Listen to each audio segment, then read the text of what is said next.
sesuatu yang abadi, bukan soal pahlawannya. Gitu. Ya, habis ini kita akan masuk ke sebelah sana, nunggu dari teman-teman kalian. Boleh ngadem dulu kalau misalnya ngadem. Kita ke sebelah sana nunggu kalian masuk sambil ngadem. Boleh duduk dulu di sini, itu nggak apa-apa. Siji.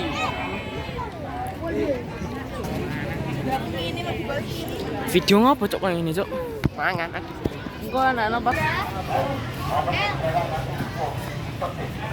Boleh, makan dulu makanannya.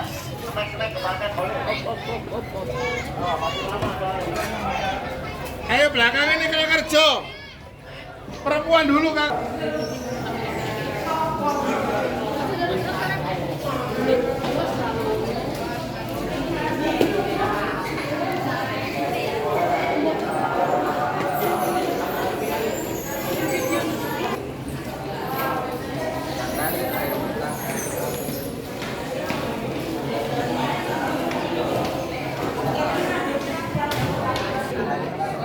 Gur, anu tempel.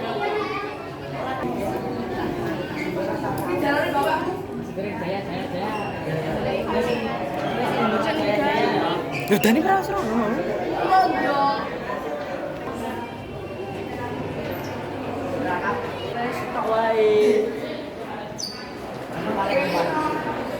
Pahlawan, di mana tadi aku sudah sedikit pengantar mengenai sejarah dari suku pahlawan, di mana suku pahlawan dibangun tahun 51, oleh yang dibangun tahun 52, terus mengenai desain pada saat itu yang tadi aku bilang, desainnya pada awalnya seperti ini, tidak seperti yang sekarang. Ada patung-patung pahlawan di sekitarnya, dan ini itulah oleh patung-patung pada saat itu percakapan atau ucapan dari patung-patung dari sini, di mana Pak Soekarno bilang bahwa suku pahlawan ini bukan sebagai representasi dari pahlawan, tapi lebih pada bagaimana bangunan ini sebagai sejarah perjuangan para pahlawannya. Jadi pahlawan itu kan bersifat temporer, di mana kalau di era sekarang pahlawan itu bukan hanya soal yang pergi ke medan perang, tapi orang-orang yang berjasa pada profesinya masing-masing, mulai dari guru, dokter, polisi, tentara, sendiri, wasit, balapan, dan masih banyak profesi-profesi yang lain. Mereka merupakan pahlawan di bidangnya mereka masing-masing. Dan Pak Soekarno waktu itu bilang kalau itu adalah pahlawan itu bersifat temporer, tapi yang bangunan ini yang seharusnya bersifat abadi, bangunan ini yang seharusnya bisa untuk terus diajarkan ke generasi-generasi selanjutnya, bahwa di zaman itu telah ada perjuangan untuk bisa mempertahankan kemerdekaan. Nah, kenapa aku bilang mempertahankan? Karena saat Indonesia merdeka tanggal 17 Agustus 1945, British atau Inggris itu kembali datang ke Indonesia. Mereka datang ke sini dengan dalih atau ngomong-ngomong bahwa mereka itu sebenarnya pengen melakukan penjagaan keamanan atau menjaga keamanan di Indonesia. Tetapi sebenarnya niat busuk mereka adalah mereka melakukan penjagaan kembali. Mereka berusaha untuk mengambil senjata-senjata yang dimiliki. Mereka berusaha untuk mengambil kemerdekaan yang kita lakukan. Oleh karena itu, museum ini bercerita tentang 10 November, di mana 10 November posisinya kita sudah merdeka, posisinya kita sudah memproklamasikan kemerdekaan. Jadi museum ini lebih banyak bercerita pada bagaimana kita berusaha untuk mempertahankan kemerdekaan. Makanya di sana ada Surabaya pada masa proklamasi di zona 1 di sebelah sana, itu adalah Surabaya pada masa proklamasi, di mana waktu itu 17 Agustus 1945 diproklamasikan oleh Pak Soekarno jam 10 pagi di Jakarta. Tapi karena keterbatasan informasi, keterbatasan teknologi, membuat berita tentang proklamasi ini tidak bisa cepat tersebar ke berbagai daerah. Oleh karenanya, berita tentang proklamasi ini dilakukan melalui radio dan surat kabar suara rakyat. Radio ini pun sudah dicegat lebih dulu. Sudah dicegat lebih dulu oleh Badan Sensor Jepang, namanya Bodokan. Jadi Bodokan ini adalah badan sensornya Jepang. Kalau sekarang ada namanya lembaga sensor film, lembaga sensor TV. Yang dulu ada namanya Badan Sensor Jepang, namanya. Orang-orang di Surabaya, orang-orang di Jawa Timur, bahkan berita proklamasinya menggunakan bahasa Jawa dan bahasa Madura. Nah, kenapa mereka menggunakan ini? Untuk bisa tetap memberikan berita tentang proklamasi, tapi nggak dicegat sama orang-orang lokal.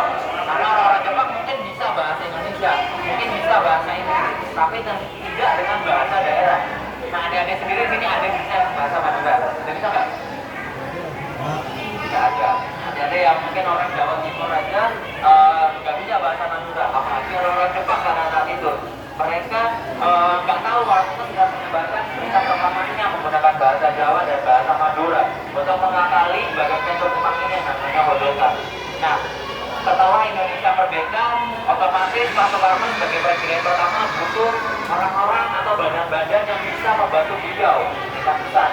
Mulai dari Badan Keamanan Rakyat yang seragamnya dari sebelah sana, itu yang seragamnya warna krim berdiri, yang ada patung berdiri, ini adalah seragam dari BKR atau Badan Keamanan Rakyat atau yang sekarang jadi TNI. Jadi BKR ini berubah menjadi PKR, PKR berubah lagi menjadi TNI, TNI berubah lagi menjadi TNI. Nah, selain itu BKR ada juga, selain pada BKR ada polisi istimewa yang ada seragamnya warna hijau di sebelah sana. Kita pemandu itu adalah seragam dari polisi istimewa. Ada juga pembentukan dari KNI yang tadi aku sudah jelaskan, yang dimana menunjuk Pak Budi Anowo sebagai wali kota pertama atau ketuanya pada saat itu.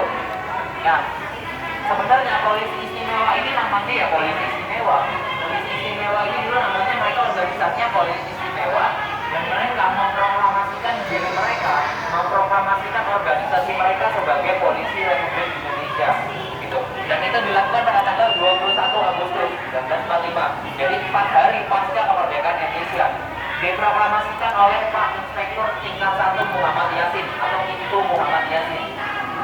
Pak Muhammad dari organisasi militer yang kecil.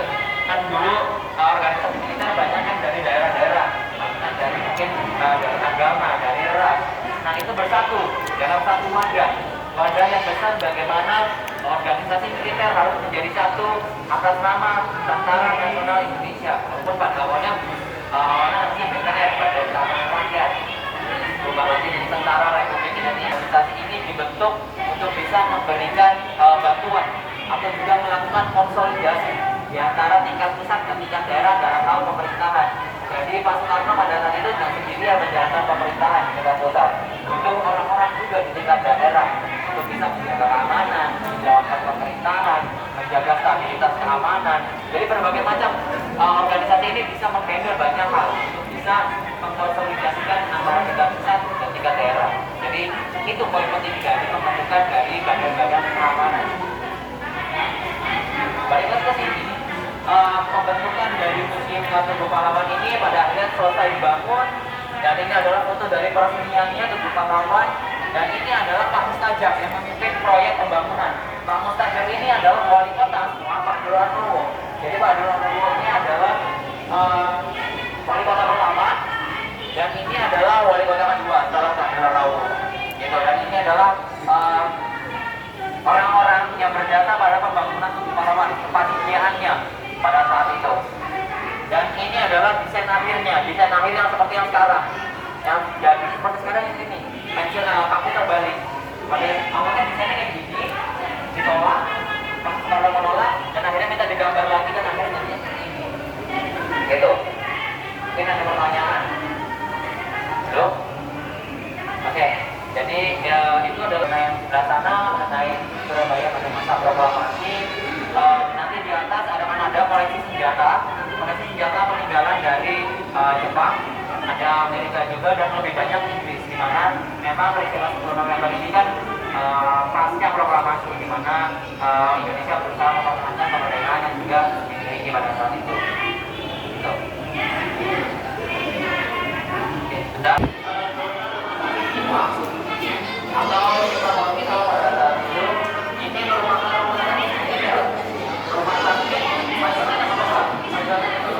jadi ini adalah rumah sakit militer, rumah sakit di mana kalau para pejuang Siapa?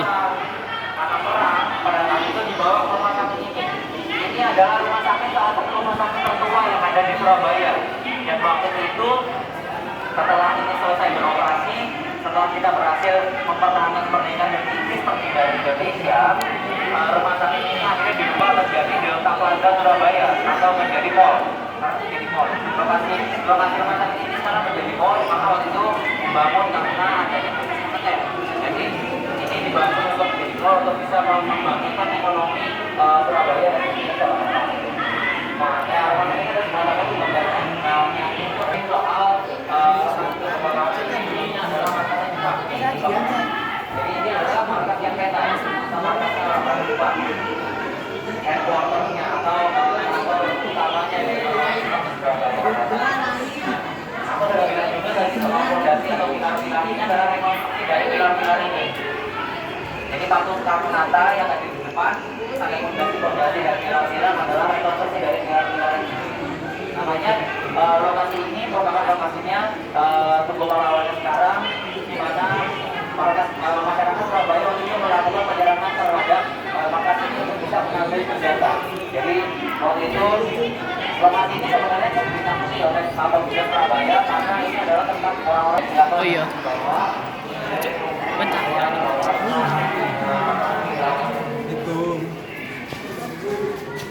Jadi ini adalah diorama elektronik atau ruangan diorama elektronik di mana ini merupakan salah satu fasilitas yang dimiliki oleh Museum Weber.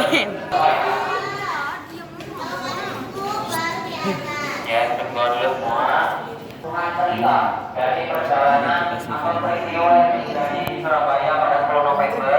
Nanti setelah ini yang